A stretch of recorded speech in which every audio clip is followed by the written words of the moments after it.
আসসালামু আলাইকুম। আপনারা কেমন আছেন? আশা করছি ভালোই আছেন। আমিও আল্লাহর রহমতে ভালো আছি। আজকে আমি বানিয়ে দেখাবো বিম কড়াই ভাজা আর উচ্ছে ভাজা। বিম কড়াইগুলো প্রথমে আমি কেটে নিচ্ছি, ঠিক এইভাবে এই সাইজে কেটে নিতে হবে। দেখেন আমি কীভাবে কাটছি। সাইজগুলো কাটা হয়ে গেছে, ওগুলো আমি ভালো করে ধুয়ে নিয়েছি আগেই, সেটা আমি দেখাইনি। এবার আমি একটা ফ্যান বসিয়ে দিচ্ছি, তাতে বিম কড়াইগুলো দিয়ে দিচ্ছি, দিয়ে এগুলো ভালোভাবে সিদ্ধ করে নেব। প্রথমে দিচ্ছি লবণ, তারপরে দিয়ে দিচ্ছি পানি। পানি দিয়ে ভালোভাবে নেড়ে চেড়ে এটাকে সিদ্ধ করে নেব। খুব বেশি সিদ্ধ করা যাবে না, 50% সিদ্ধ করলে হয়ে যাবে। সিদ্ধ হয়ে গেল, এটা আমি নামিয়ে নিলাম।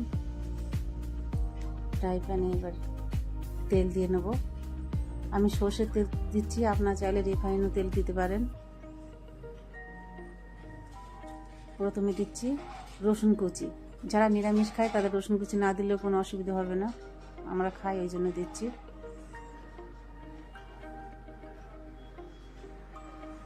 একটু লাল হয়ে গেলে রসুনটা আলু দিয়ে দিচ্ছি। আলুটা ভালো করে একটু নেড়ে চেড়ে নিয়ে তারপরে হালকা হাতে নেড়ে চেড়ে নিচ্ছি।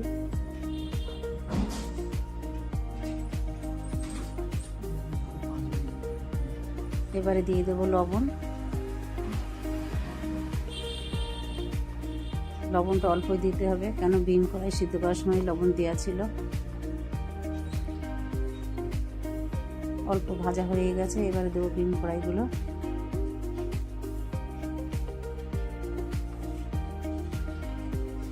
ভালো করে নেড়ে চেড়ে এগুলো ভেজে নিতে হবে। এবারে দিয়ে দিচ্ছি পেঁয়াজ কুচি,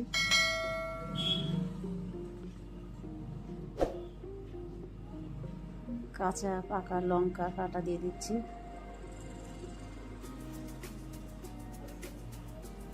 এতে কিন্তু কোনো রকম আমি হলদি ব্যবহার করছি না, সেরেপ আর সেরেপ লবণ। এদিকে দেখেন যে উচ্ছেটা কেটে রেখেছিলাম, লবণ, হলদি আর লঙ্কার গুঁড়ো মিশিয়ে নিচ্ছি। এইভাবে মিশিয়ে নিলে তেতো কম লাগে। আরও যদি আধা ঘন্টা রাখা যায় এভাবে মাখিয়ে, তাহলে মুঠেই তেতো থাকে না।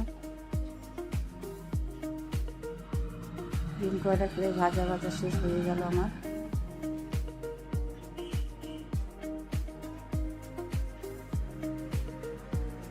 এই পরিস্থিতি এরকমই হবে ভাজাটা। ফাইনালি ভাজা আমার হয়ে গেছে। আমি এবার প্লেটে উঠিয়ে নেবো। ওটা গ্যাসটা বন্ধ করে দিচ্ছি। কত সহজেই খালি লবণ দিয়ে পেঁয়াজ দিয়ে কাঁচা লঙ্কা দিয়ে ডিম ভাজা হয়ে যাবে, খেতে খুব সুন্দর লাগে। এবার আমি উচ্ছেটা ভেজে নেব। সর্ষের তেল দিয়ে নিচ্ছি ফ্রাই প্যানে। একা একে এবারে উচ্ছেগুলো দিয়ে দেবো।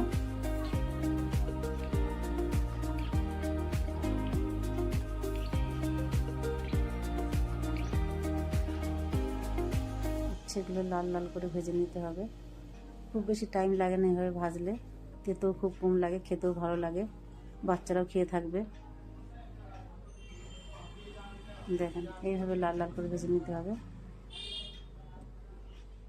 হয়ে গেল আমার উচ্ছে ভাজা। ভালো থাকবেন, সুস্থ থাকবেন।